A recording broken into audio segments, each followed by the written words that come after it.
the book, I call this the everywhere mindset. And it's really this idea of principles that we can all kind of learn from and develop, to enable whatever path we're on. It's never too late to start, right? And I think that oftentimes what gets portrayed is that everything is all or nothing. I need to quit my job and start a startup.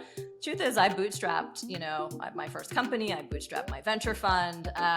So, even if you're working a job full time, there's small ways that you can, get that entrepreneurial mindset into gear. Welcome back to the Tech Leaders Playbook. Good morning, everyone. Today's guest is Jenny Fielding, a managing partner at Everywhere Ventures and an author, soon to be best-selling author of Venture Everywhere, a new book that takes readers around the world through the stories of resilience, resourcefulness, and entrepreneurship. In fact, she told me today that it's #1 in her category in new releases.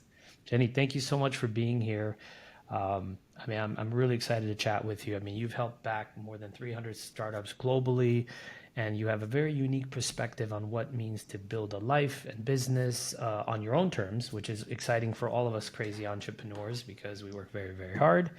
But we want to do it our way. That's why we did startups, right? So welcome to the show, and thank you for being here. Thanks so much for having me. Excited to chat. Absolutely. Let's take us through your journey, right? What got you into, first of all, venture capital? What got into this crazy, challenging world?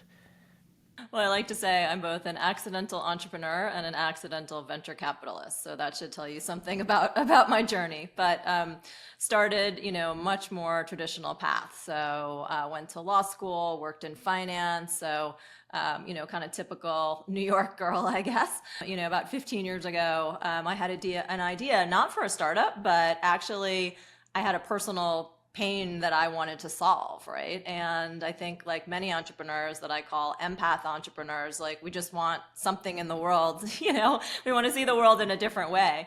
And so kind of nights and weekends started, hacking on this concept, which ultimately turned into a startup. But as you can imagine, 15 years ago, New York City really wasn't the bastion of startups that it is today. And people said, well, if you're going to run a startup, especially a software one, you got to go out to Silicon Valley. And so my path really started, around entrepreneurship and technology, really started in that moment where I kind of dug my heels in and said, I looked around, I was like, well, New York doesn't have much venture capital yet, but it certainly has, a lot of rich people. We don't have a lot of startups, but we have incredible talent that's coming out of world-class, universities here. We have every multinational that you can sell to. So I didn't really understand why you had to go to California. So instead, I built my startup in New York. It was hard. There really wasn't a lot of community, a lot of support, resources like we have now. But ultimately, it was a great place to build a company, and there was a lot of lessons learned there. And I think once you start a company, as you probably know, it's very hard to go back. So I had a successful exit of that first company, and then started another one. Not as successful, had to shut that one down. But I think you learn as much from your failures as you do from your successes. So I like to say that a lot of what I learned in both of them hopefully make me a better venture capitalist. So, yeah.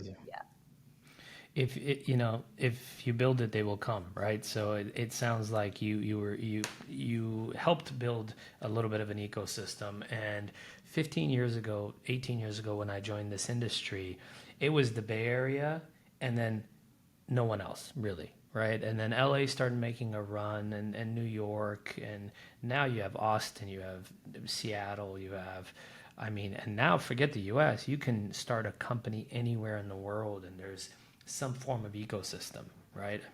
That was part of your book, which we'll get into, but you went to 12 different countries, I believe, and met 12 different successful entrepreneurs who did it in their countries. Not only were they not in the Bay Area, but they were not even in the US. So it shows you how much the world has changed in the last, in my eyes, 17 years. I don't know what it looks like for you. When did you start this company, by the way?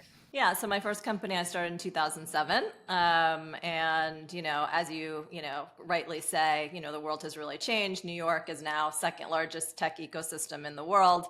But we've seen other, incredible ecosystems, whether it's London or Nigeria or, places in Brazil or Mexico City. And so, over these last 15 years, I think we all believe innovation's everywhere, and now capital is starting to go towards that innovation as opposed to everyone having to go to Silicon Valley. Still an incredible place, still a place I encourage entrepreneurs to build their networks. Yes. But does it mean you need to live there? Probably not. That's great.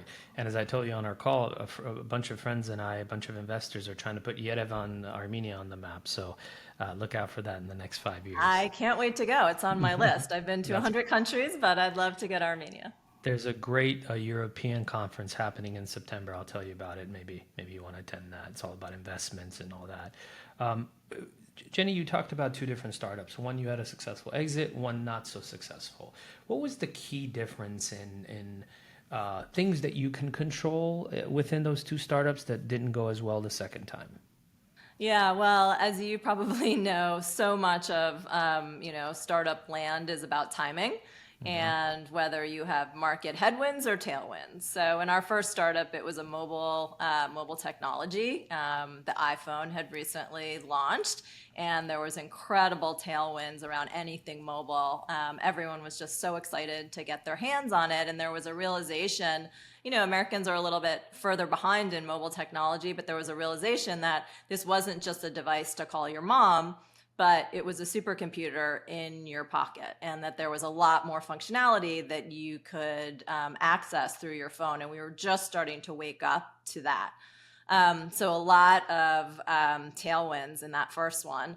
I'd say, very lucky first time around, very unlucky second, where the headwinds were really around kind of a cultural mindset, I would say. So the second company was a text message marketing company. And in 2010, and we've seen many companies go on to great success in text message marketing, but in 2010, I was just a little too early. So people were not ready to get marketing on their phone. Now, I mean, the stuff that people get on their phone now is kind of incredible, and we don't think twice about it. But the core user of a mobile phone at that time just felt a little bit it was invasive to have marketing on their phone. I just couldn't get to that product market fit because of that. So, it's really interesting to benefit, from a market trend and then to have it as, a huge headwind, where only a few years later, that kind of ethos really changed. And so, it was sad, but it's always fun to see the entrepreneurs who got the timing right. And sometimes they pitch me and I say, I started that company in 2010. Wow. So that's always a fun moment. Wow. Being too early is definitely a thing. Sometimes second mover advantage, the right timing is everything. What's interesting is you built your first company in 2007 during the beginning of a recession, right? Because 8 and 9 were really bad. It's funny you said 7 because that's when I entered the tech world as well. And 10 was the beginning of kind of a slow growth and boom. And it's interesting how even then, right? Like you survived in a very difficult time and thrived and exited in 2010 in kind of a boom. It didn't quite work out. So it's interesting. It seems like you were too early. Jenny, did you find yourself looking back, a much more mature, smarter version of yourself, look back and say the second startup founder was a little cocky and was maybe thought they had it all figured out, like the sophomore, wall where you hit the wall because you think you know everything? Do you feel like there was a little bit of that? Yeah, 100%. I mean, my first startup was so hard. I mean, there were days I would just come home and just didn't know if I could go on or the company would go on. But I think when you get through that, when you cross that chasm, you get to the other side, you start to think, well, I got this. And so second company, it was not hard for me to raise capital, right? Because I was a second time founder. There was just a lot kind of going my way. And I think I did. I'm not sure that was the downfall of the company, but I do think I had a little spring in my step of like, oh, I know how this goes. Very humbling, to have the market just, ultimately crush you. Even though, the concept was good, the team was good, there was a lot of good stuff in place. So yeah, I think that, second time founders have to kind of keep that chip on their shoulder a little bit, not get too comfortable. But at the same time, be able to, take some of those learnings from, their first startup into their second. I feel like successful startup founders who exited before also get the almost they get the benefit of the doubt from investors, and they don't get that pushback, that like tough criticism and feedback that a first time founder does, because you're almost like, well, this person's got it figured out, so I'm not going to push back. They got this, and it's a little bit of an ego, and a little bit of that I think also doesn't help that founder who should be getting criticism and feedback and all that stuff. How did you go from being a founder to becoming, I'm guessing, an angel first and then a VC? Like, how did that all happen? Yeah, so I had made a few angel investments, but I hadn't really thought about becoming an investor. And ended up meeting some folks who ran a venture fund, and they kind of said to me, why don't you spend a few years with us learning the investment side, and if nothing more, it'll make you a better entrepreneur. You'll really understand the other side of the table. You'll develop that part of the network. And so, at that point, I had two companies under my belt, one success and one failure, and I was like, gunning for my number three. I just really didn't think that this was, where I was going to find really what I consider my life's work, which is investing in early stage startups. But I am, a very curious person, and I'm, really open to kind of learning, and I thought it would be a good experience. And so they made me an offer I couldn't refuse, essentially being able to kind of work on number three on the side and incubate it. And what I found during that, kind of 1 year, kind of give this a try, Jenny, was that I absolutely loved early stage investing. I actually didn't go right to a traditional fund, but to an accelerator, to Techstars. And what was great about that was a number of things, but one of them was that I really got to work very closely with founders. They would move into your office. You'd really get to sit side by side with them and kind of understand all the things that they were going through, and then, really shower them with resources, everything that you could provide, way beyond capital, right? So capital was kind of the commodity, but what were the, the resources, the network, the community, the content, that could really help accelerate them in a short period of time. So I absolutely love that. And I think what was, pretty amazing was we got to review thousands of applications every year. And so if you can just imagine the pattern recognition of reviewing the applications, interviewing, seeing these just in huge numbers, kind of the experience that gives you. I always say, a couple of years at Techstars is like decades as a VC, right? It's kind of like dog years. So you really get to kind of learn the business very quickly. Yeah, that was my biggest learning. And so ultimately, I kind of was able to synthesize some of the things that not just I learned, but that I observed over those years while I was building my portfolio, while I was meeting founders, supporting founders, into our thesis for Everywhere Ventures. So I like to think that Everywhere Ventures is kind of a culmination of my learnings around being an entrepreneur, being an MD at an accelerator, and an early angel investor into something that was kind of new when we set out in 2018 to launch our fund. Nice. What is the thesis for Everywhere Ventures? Yeah, so we're a pre-seed fund. We invest at the earliest stage of a founder's journey, small collaborative checks with other VCs, into rounds that are, quite small. So sometimes they're 500K, sometimes they're $1 million or, 1.5, but we're not, a seed fund where we're looking for traction and milestones and, a $3 to $5 million round.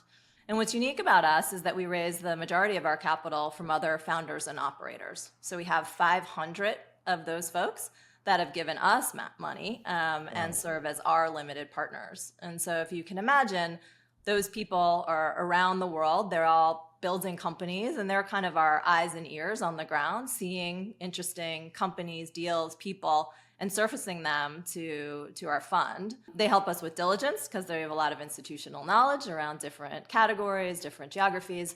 And then ultimately, they help us support such a large portfolio. I think you mentioned we have over 250 portfolio companies. And the way that we support that is with this, deep community that we've built over the last 7 years. It's huge. What type of, when you look through applications, Jenny, what's the first batch that you're like, nope, that's not going to work? And on the reverse side, what really catches your eye? We're like, okay, this is cool. This is unique. We need to dig deeper. Like, how do you make your decisions? Yeah, so at Everywhere, we don't have an application process. So that was, my previous fund. It's, more, a referral system. But I'd say we're really looking for these three key characteristics. And sometimes they're delivered through a deck, and sometimes they're delivered, through having a conversation. But, the big one is really, do they have a point of view or a vision or a knowledge of a world that doesn't necessarily exist today? So you'll find many entrepreneurs, like right now, are trying to solve problems of today. And I actually was just joking on Twitter yesterday, the number of like agentic workflow B2B companies that are pitching me is at an all-time high. But what's more interesting to us, as opposed to like what's happening today, is like, where do these entrepreneurs think the world is going? Like, where do they think agents are going to run the world? What is the thesis, the long-term thesis? And so we're really looking for those founders who can articulate it. We don't necessarily see it, but they do. And then they can back that up with their industry knowledge, with data, with different, drawing in different points that make it actually convincing to us. So I'd say like a big one is not just vision, but like being able to articulate a future that doesn't exactly exist today. The second one, which is like a big point in my book, is really around resilience.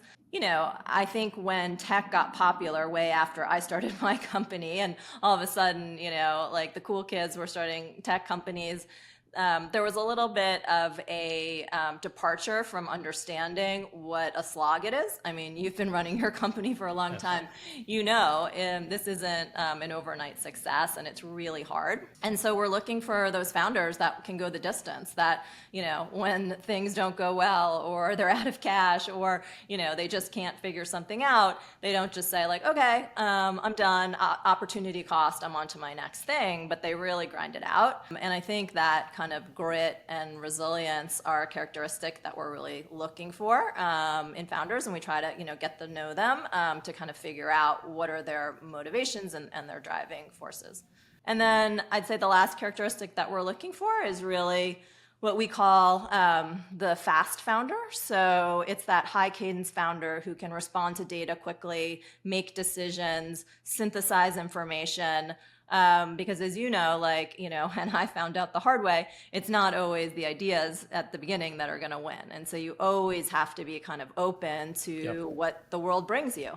We're living a really interesting world where many believe that a lot of the kind of legacy industries right now are going to be subsumed by AI and some of the technology. And so how are you as an entrepreneur going to face that when these different challenges come knocking at your door? So I think those are some of the things that I developed over the last decade of being an investor, of the characteristics, the archetypes, and the themes that I'm looking to drill down on in the people that we want to work with. Huge.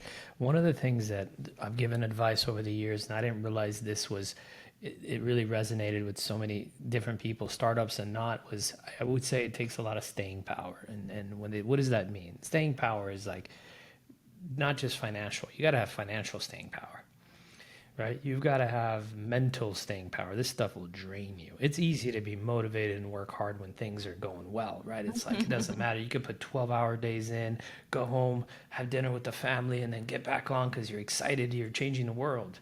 When things are tough, it's really tough emotionally. Then you got the physical component, working 10, 12 hours a day, and it's not hours like what people imagine. It's really dense, deep hours. I mean, it's very different. I work probably 9 hours a day, but I would probably compare it to a 20-hour, like dog hours, right? And most people do, because it's intense all day. So staying power is huge. I really recommend folks to look at themselves as, do I have the physical, mental, emotional, and financial staying power to stick with it? And then another thing you mentioned, you didn't use the word pivot, but the world is changing and you got to be able to pivot with it. And I feel like one thing is like people fall in love with their solution. I got this amazing product and they try to find the fit for their solution versus falling in love with like the actual problem and trying to solve it, right? Even if it's kind of unpredictable. Yeah, those are really good points. I mean, I think those are all things that, come into investment decisions and company building and all those good things. So I don't think there's, one way to build a company or you need one characteristic. And that is, part of the theme of the book is that, there are all these different archetypes that can be successful. And, it's about knowing which ones, to look for and to cultivate and, sometimes to celebrate the ones that maybe aren't so popular. Nice. I like it. Let's get to this awesome book. The book's hopefully on the way, but in the meantime, for me at least, let's talk about it. Venture Everywhere, the book of global entrepreneurial lessons. Tell us what drove you to write this book and where you went and all that, what you learned. Yeah, so the book, as you mentioned, is about global entrepreneurship and what we can all learn from founders building companies around the world. Now, these are founders kind of far from the glow of Silicon Valley. As I was building a company in New York, these founders are building companies, in places like Kenya or Saudi Arabia or Brazil, and kind of all of the challenges you can imagine that they've gone through, both as individuals and then also as leaders of their businesses. So, I've traveled to 100 countries. I've met thousands, of entrepreneurs, and I don't feel that those stories are necessarily being told. We know a lot about Mark Zuckerberg and his life, or Bill Gates and his life, and we definitely know a lot about Elon Musk and his life. So, what about the folks that are not here, so prevalent in the media, but have built just incredible companies? Some of them taking them public, or they're unicorns, or what I call soonicorns. So, as I was talking to these founders, and literally thousands of them around the world, over the last decade, I've really noticed some common themes and perspectives about the way that they view the world. In the book, I call this the everywhere mindset, and it's really this idea of principles that we can all kind of learn from and develop, to enable whatever path we're on. But in the book, it's really about, how it served them as both people and entrepreneurs. And so while the book is, kind of a business book in the venture category, it's really a book about having the courage to chart your own path. And the 12 entrepreneurs that I do profile in the book from 12 countries really have charted their own path, many in the face of political instability in their home countries, war, poverty, all of these crazy things, and yet they have found a way to overcome. So yeah, so that's a little bit about the book. It sounds really interesting. I mean, you could start and build $1 billion business anywhere in the world. We talked about Service Titan on our call. This company sprung from a country that doesn't have a $10 billion a year GDP, and the company is just IPO'd for over $10 billion. I mean, it shows you there's no limitations. Country's tiny. A lot of smart people, but it's a small country, and not 10 years ago there was not this kind of tech ecosystem. You kind of have to figure it out on your own. So it tells you a lot. Resilience sounds like the key thing, right? But there's a lot of resilient people that don't have the entrepreneurial ability to get this done. Like, beyond resilience, what else did you see? What are some other things that you found in common with the 12? I think you interviewed 12 people specifically, right? Yeah. So, I guess in the book, I call resilience elasticity. And that's really this idea of being able to react to your environment in an effective way. And, but I think, resilience is another term for that. One of the ones that I love and everyone asks me about is one of the concepts in the book I call out is around this idea of Moxie. And so that was one of the ones I kind of alluded to before, where these aren't always characteristics that in general we like to celebrate. Now, especially in the US, if you have Moxie, if you got a little bit of swagger, a chip on your shoulder, you're a little salty, those are things that maybe people don't like, or you're not the most liked person. But these are characteristics of entrepreneurs that, you probably see amongst, your, colleagues, other founders that you know. And I think that it's something that we can all cultivate in ourselves, that we don't have to, go with the flow. We don't have to be liked by everyone, but we Yes. can really like be bold and have our own, our own perspectives and our own path. So I love our interviews with some of the founders that exhibit Moxie, because it's a little uncomfortable for everyone, but it also is what's made a lot of them very successful. Now, don't get me wrong, like to run a company, you need to be a charismatic leader. You need to be able to attract talent. I mean, you can't be a jerk, but you have to be someone that has conviction, and that doesn't always fly in the face of, making everyone happy. And so, celebrating that, and just seeing how it's really served some of these entrepreneurs is another one of the characteristics that I kind of call out in the book. That's huge. I feel like if you're not that person, you should hire a co-founder or at least a right hand that has Someone needs that some kind of Moxie on the edge. team. Because you need a little bit of that, right? I think we all want to be liked. The need to be liked is a different thing that we have to kind of look within ourselves. But I agree. If you're all about pleasing others, you're not going to really please yourself, right? You're going to please people that want certain things that might not be good for your business. Hey, we should all work from home. Hey, I need more money. I need this. I need that. Next thing you know, you've got this amazing, happy company that has no funding left and they're out of business. So you have to be okay with saying no. You have to be okay with letting go people you like. I think that's also a big deal too. Can you share like what's the most powerful or surprising story from the book that you can talk about? One of the things that was very surprising, I mean, again, many of these companies have, gone on to become public or acquired, or, are pretty successful.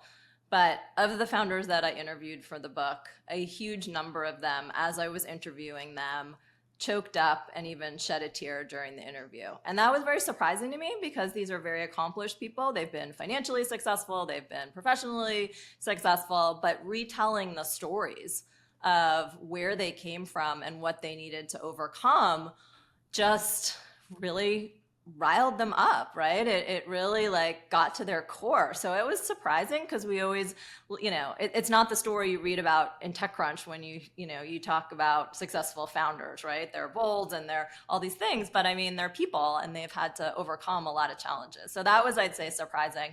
One of the stories I think that kind of exhibited this, one of the founders, he's the founder of a company that is a unicorn company. They do language learning. It's a very exciting company. Well, he's from Ukraine. And when the war breaks out, he has a very large team in Ukraine, but most of them are actually not Ukrainian. So because it's a language learning company, you can imagine he attracted people from around the world who were excited about the mission.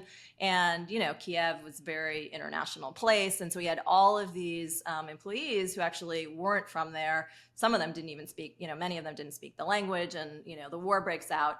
And so he has to get his team out of the country. And so he goes, house to house in his car, like collecting his employees and driving them to the Polish border, right? Or driving them to Poland. And just hearing this, like, this is a CEO who's like building product and selling and raising money and all these things, but he is thrown into something that is so unexpected. Obviously wouldn't wish that on anyone, but rises, to the challenge and, gets his team out of Ukraine to safety. And then he goes to all of their homes and picks up all their pets, right? Because like everyone had dogs and cats. And so then he's like collecting all the animals to get them out.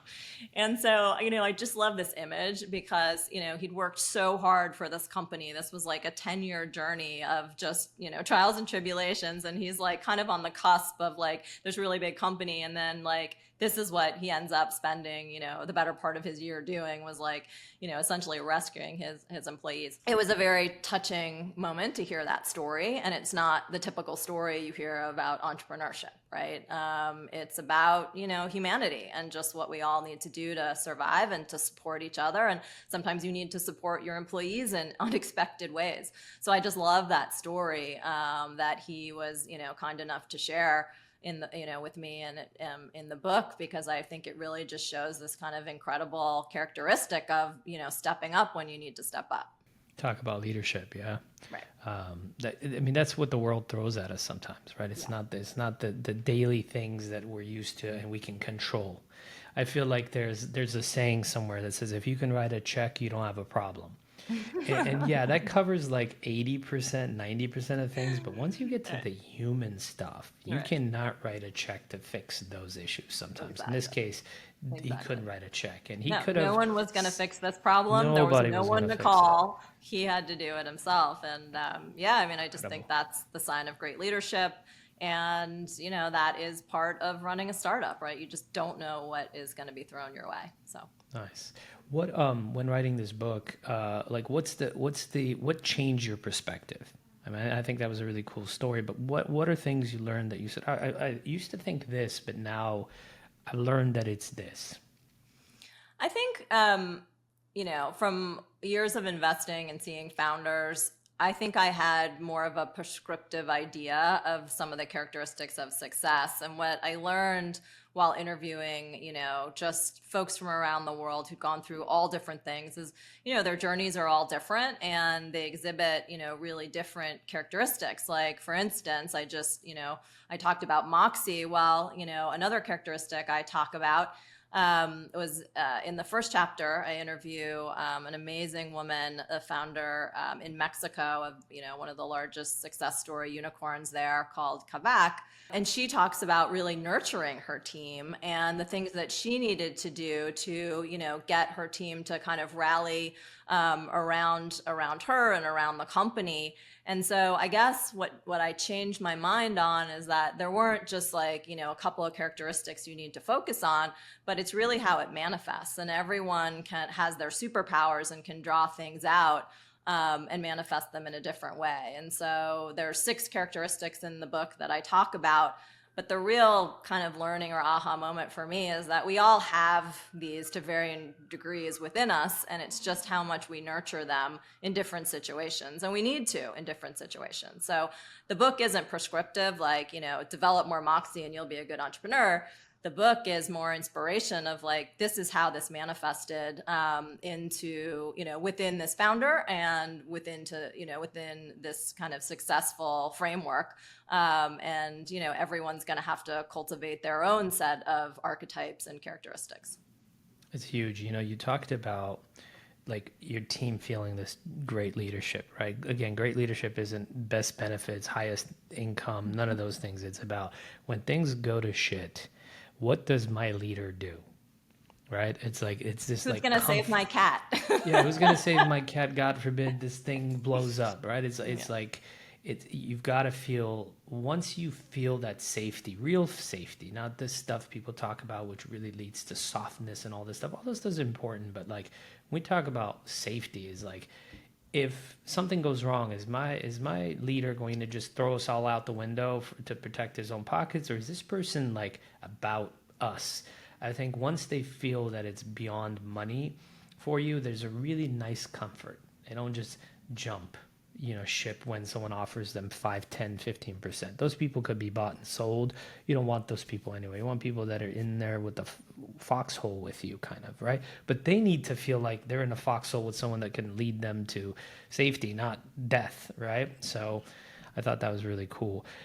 AI is prevalent everywhere. I feel like every startup that pitches us, because I'm part of some funds and I'm part of an angel network, several, but like, I feel like everything has to be AI. And sometimes I ask 2 questions. I'm like, that's not AI, that's automation. I think you just made that up. What? For startups that don't want to make it up, like, do we have to be AI startups to get some real money? I'd say two answers. One is no. An entrepreneur's job is to solve, problems in the world, right? To find those pain points and to solve them. I do think in the world that we're moving into and seems to be going that way, that you need to use the best technology that is available to you to both bring those products and services to life and also to manage your own company, right? So, for instance, you don't have to be an AI company. Maybe you're an e-com company, selling shoes online. But if you're not utilizing, machine learning, AI, automation, if you're not using kind of the best technology that's out there to run your business in an efficient way, I think you're going to get outpaced by leaner, more tech forward teams, because they're going to be able to do with, Yep. a lot less. And so I think that's the thing you need to think about is like, have I kind of battle tested my own company to be, resilient to the new world we're living in? So no, your company doesn't have to be about AI, but you have to be utilizing AI tools. And I would expect the best entrepreneurs always want to be utilizing the best technology, right? I mean, I take it back to my own experience. My first company, we had to rent server racks, right? And like that wasn't delightful. It was expensive. And I mean, that was cumbersome. And so, you wouldn't say like, oh, I'm not going to use AWS. I'm not going to use cloud computing because like I like the old way. Do I have to use cloud computing? It's like, no, that was actually just a better technology. So the best teams need to utilize, whatever's out there. And I think that will change.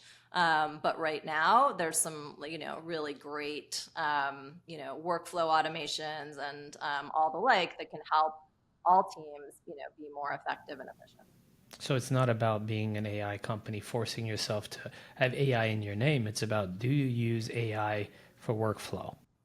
I mean, I think it's two parts, right? Like, I think that, if you're a software company and you're, an enterprise software or SaaS software, figuring out how you are going to better enable your product or services with AI and becoming more AI native probably is the way to go. And then there's how are you kind of, eating your own cooking and, doing more with less because you can automate so much. So I think it's kind of two-pronged. But I would agree with you that a lot of what I get pitched now, I'm like, well, that's not really AI. I mean, you're using automations to make things more efficient, and many founders have been doing that for a long time. It doesn't mean you're an AI infrastructure company. You're not like building AI vector databases, So those are kind of, I guess, like classic AI versus, enabling technologies. Great. There's four verticals that you're big on, I believe. Part of the thesis is fintech, health tech, climate, and future of work. What excites you the most in those spaces, and what space are you most excited about? Well, I mean, the truth is we've been generalists for a long time. Our deal flow comes from the founders and operators who make up our LP base, and we see, pretty much everything. But, we love, patterns and frameworks. And so we started to, over the last, number of years, started to say like, okay, what are some of the companies that seem to be outperforming in our portfolio? And where do we think the future is going? Like, where do we think that there's big opportunities? And so we distilled it down to those four areas. But as you can imagine, they're pretty broad, right? So, health is a very large category. We're not doing much healthcare delivery, but more kind of the infrastructure that allows, healthcare systems and, our health economy to function. When we talk about fintech, I think, or financial services, we're really just talking about like the movement and flow of money. So that can be payments, that can be e-commerce enablement. It's just how is, the money flowing and what's the infrastructure there. So definitely excited about that. And then What's future of work? Sorry to interrupt. What's future of work? Yeah, so again, antiquated industries that are being brought up to speed by technology, right? So oftentimes that manifests in vertical SaaS, right? Like here's a software that you can use that will, help you do your job faster and more efficient. A lot of workflow automations, a lot of, AI being built in there, but, new modalities of working. And then, climate, energy, I think you just can't ignore those areas. In this day and age, I think we see it play out in many ways. And again, that's another area that we're interested in. Sure. You have exposure to hundreds of companies outside of the US. What advice would you give to entrepreneurs trying to build a kind of a cross-border company? Because what you'll notice is 80% of the startups, made up statistic, but that's what I've seen, their first market that they go to is the United States, but they don't even have boots on the ground. Yeah. What advice do you have for them, whether they're tackling Europe or the US, or they're just focused on their little micro area? Like, what would you advise them to do? Yeah, so I think the U.S. is a great market, but if you're going to be building in the U.S. market, you kind of have to be here. Not just because the VCs require it, but really to understand the culture, the customer. You need to have some boots on the ground. So I think if you want to build in the U.S., that's great, but you got to figure out a way to really kind of come here and be absorbed in some way into the ecosystem that you're building. The world is getting smaller and smaller. And so, what we like to say is like sometimes we'll invest in a founding team. One founder's in Austin, Texas, one is in London, and one is in Singapore. Like, where's that company based, right? And so I think this idea of like geography is just changing. The world is getting, smaller. And, we need to be able to tap into global markets, global capital, global ideas.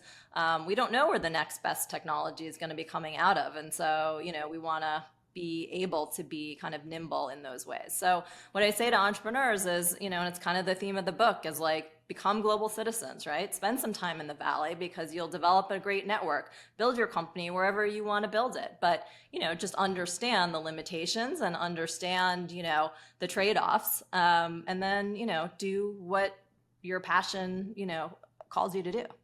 Huge.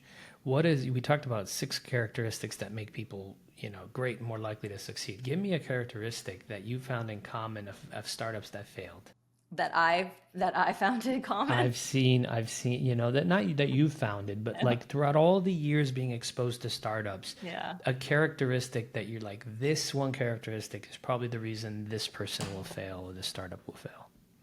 Yeah, I think it's an interesting one. I think that, this idea of stubbornness, while, entrepreneurs need to have conviction and be like deeply rooted in whatever they're building, I find that, kind of the opposite to what I was saying the fast founder was, that kind of stubborn, only can see their way, I've just found that I don't work well with that type of founder, and that, oftentimes they're just not ready to be nimble to face the challenges, that come upon them. So if everything's going, their way, that can be great. But, we know that startup is not linear. So I'd say stubbornness can be a tough one. Stubbornness, I think, is a bad trait for even an employee, even a partner, and anything like that. I mean, there's this level, of course. Sometimes you want people to have, like you said, moxie and conviction, but there's a point in time if they can't take feedback or don't get the hint, they're going to fail. I like it. A couple quick questions. What's one book every tech leader should read besides yours, of course? Well, my co-founder actually wrote an amazing book called The Fuzzy and the Techie, and it's really about how we all need the combination of both kind of the humanities and STEM, and we're actually seeing that all play out now, right? A couple of years ago, everyone was being coached to be an engineer. Now they're saying engineers won't have jobs, right? So the premise of his book, The Fuzzy and the Techie, is really like, we can't be so binary. We shouldn't be so binary about these things. We all need to have characteristics and skills on both sides of the aisle. I like it. What's been your favorite city you either worked from or spent a good amount of time in? Yeah, so in the book, I have a chapter on Brazil, and yeah, I've been there a couple times, and I think it's a magical place to build a company. I think Rio is like, the most incredible city in the world. I'd love to live in Rio. So yeah, I'd say Brazil is on top of my list. Love it. Jenny, where can listeners find your book, follow your work, and maybe become an investor, and find you? Yeah, so I'm very prolific on LinkedIn, so you can definitely follow me on LinkedIn, on Twitter, J.E. Fielding. My website has a lot of info. Our fund is Everywhere Ventures, and just to make it fun, the book is Venture Everywhere. So you can buy it on Amazon, Barnes & Noble, or your favorite retailer. Amazing. If you want to keep up with Jenny, head over to jennyfields.com as well, right? There's a lot of info there. Yeah, jennyfielding.com. Perfect. One final thought on charting your own course in life and business, Jenny. I mean, it's never too late to start, right? And I think that oftentimes what gets portrayed is that everything is all or nothing. I need to quit my job and start a startup. Truth is, I bootstrapped, my first company. I bootstrapped my venture fund. So, even if you're working a job full time, there's small ways that you can, get that entrepreneurial mindset into gear. Love it. Jenny, it's been an absolute pleasure. We've learned so much. Thank you for being here, and we will be in touch. Thank you so much. This was great. Thanks, Jenny. And that brings us to the end of another great episode of the Tech Leaders Playbook. I want to thank you for joining us and hope you took away some valuable insights to apply in your professional journey. Don't forget to subscribe on your preferred podcast platform so you don't miss out on the next great conversation. I promise it'll be good. If you enjoyed today's episode, we'd appreciate if you could leave us a review. Your feedback not only helps us improve, but it also helps others discover the podcast. Better leaders mean better working environments. Better working environments leads to happier people. Remember, a rising tide lifts all boats. I'm Avetis Antaplyan, and this has been the Tech Leaders Playbook. Keep leading, keep learning, keep giving, and I'll see you on the next one. Until then, stay inspired, my friends.